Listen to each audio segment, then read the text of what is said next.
Bismillah ar-Rahman ar-Rahim. Assalamu alaikum, ladies and gentlemen. Ustaaz Amin Ahsan Islahi, while explaining the first verse of Surah Nisa, has actually presented the foundations of a society. He has explained how important it is to realize that a society which comes into being as a result of certain stipulations is of paramount importance. Before I actually explain his view, I would like to read out this Quranic verse, which is the first verse of Surah Nisa, and its translation before you, and then explain how Ustaaz has actually put forth those foundations. So the words are, Ya ayyuhan nasu ttaqu rabbakum allazi khalaqakum min nafsin wahida wa khalaqa minha zawjaha wa batha minhuma rijalan kathiran wa nisaa wattaqullaha allazi tasaaluna bihi wal arham Inna Allaha kana alaykum raqiba. Mankind, fear your Lord, who created you from a single person, created of like species his mate, and from these two scattered countless men and women in this world, and fear God, through whom you seek mutual help, and fear breaking mutual relationships, fear breaking blood relationships. Indeed, God is watching over you. So this verse, dear ladies and gentlemen, is of paramount importance as it spells out the foundations of a human society.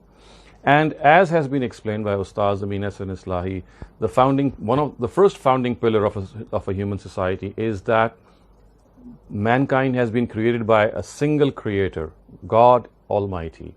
He is the person who has brought all of us into existence, and we owe a lot to him. We have certain obligations that we owe to him, and we have to realize that if he has created us, he must have created us with a purpose. And if we have this cognizance of good and evil, with this awareness of good and evil within our own selves, we can clearly see that because of this awareness of good and evil which is found in us, we will be held accountable one day before the Almighty. We must not think that this world has come into existence of its own and there will be no accountability. The God who has created it and given us this awareness of good and evil is going to take account from every human being. The second foundation, and of course which is of paramount significance as well, is that this world has been created through a single pair of human beings, Adam and Eve. And the most important result of this is that all human beings are equal. They must not regard one another to be superior to the other. Whether it's color, whether it's race, whether it's your own country of origin, it could be anything. Nothing at all makes us superior as human beings. We are all equal. We have been created as equal, and therefore we have to be treated as equals. We must treat each other as equals. And this advice and counsel of the Quran, which of course has always there before us, we can see how it has been violated even in the recent past. Ever since mankind has been created, this class difference has always been there. But look at just the last 100 years, you'll find people like Hitler claiming to be superior, and that the Aryan race to be superior and the Semitic race to be inferior to them. He was responsible of exterminating millions of Jews, killing them mercilessly, ruthlessly. And then we find this so rampant even today. If you look at the history of the United States, we see how the Afro-Americans were treated. And today, still, this treatment is to some extent still going on in the form of white supremacy.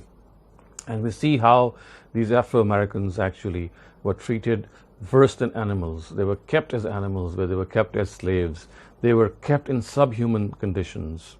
And of course, in our neighboring country, in Pakistan's neighboring country, which is India, we see the caste system still rampant there.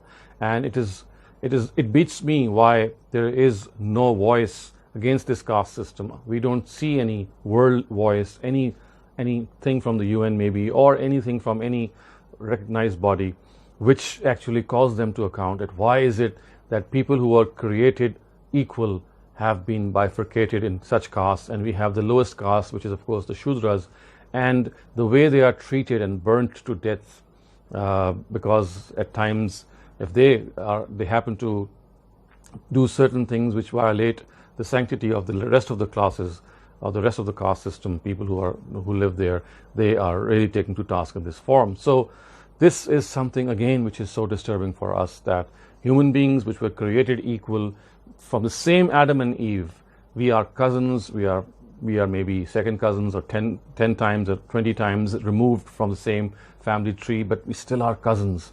And the way we treat each other is something that we really need to be ashamed of. And it's not just people who are outside the folds maybe are such. Even amongst Muslims, we find Arabs, for example, they think that they are superior Muslims. We find Sayyids, for example, to be superior Muslims. We look down upon non-Muslims. We think that we are children of a superior God and they are children of a lesser God. This, of course, is very unfortunate and is absolutely against the teaching of the Quran. The Quran spells out this, that we are born equal. We must have equal rights as human beings. Of course, a person can be more talented, a person can have more abilities and qualities which could place him at a different rung in the society. But this does not mean that people who have lesser abilities or have different responsibilities should be treated as lesser human beings. They have to be treated in the same manner, in the same way as we treat any of us. And this Quranic verse, as has been explained by Ustaaz Amin Ahsan Islahi in his Tadabbur Quran, and as I said, is the first verse of Surah Nisa, is an abject lesson for us. It's an object lesson for us that we have to realize that human beings, come what may, they must always put humanity first. Humanity is our first bond of connection with our fellow brethren. We are human beings first, and it is only after human beings that we may be Muslims or Christians or Jews or Americans or Pakistanis or Europeans or have any different color. Our basic bond of connection is the bond of humanity.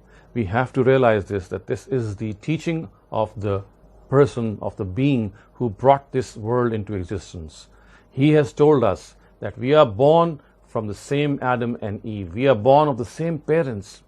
And how can we disregard this and regard ourselves to be superior and some of the other people as inferior?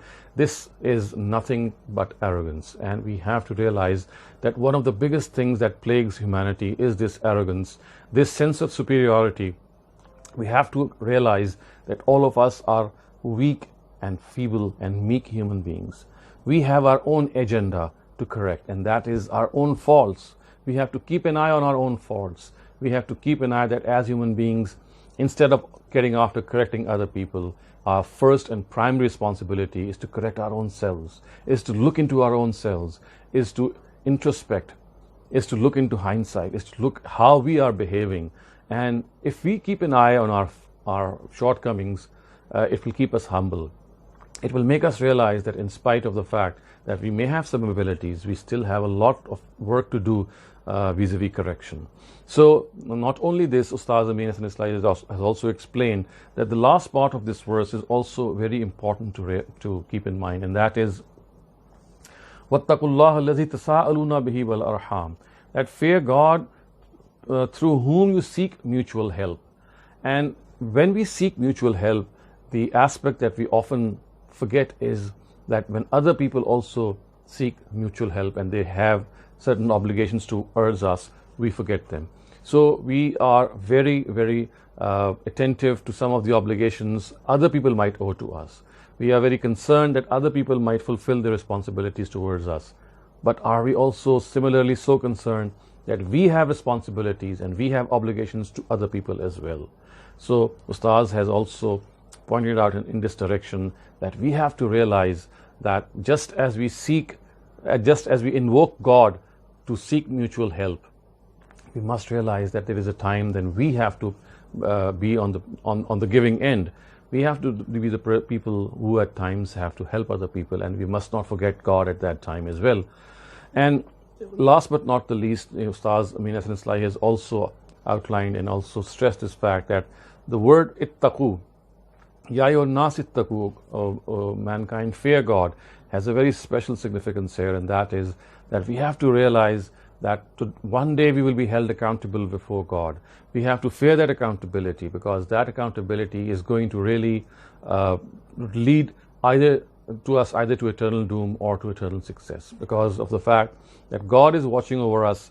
He is going to take His account. He is going to judge us, and that judgment is going to be final. We must never forget that judgment.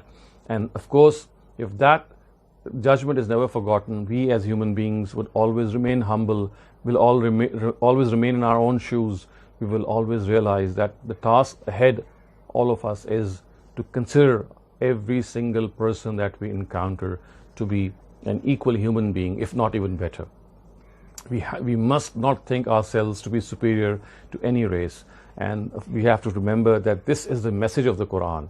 And we Muslims, perhaps, who were the standard bearers, or should have been the standard bearers of this message, have unfortunately taken the entirely opposite route when we think that we are superior to all other people. We are a superior race to the rest of mankind. This is not what the philosophy of the Quran is. We have forgotten that philosophy, and we do wish that we keep revising this verse of the Quran and make ourselves realize that as human beings, we are very ordinary people, and as human beings, we have no right to regard any other person to be inferior to us. أقول قولي هذا واستغفر الله لي ولكم ولسائر المسلمين والمسلمات.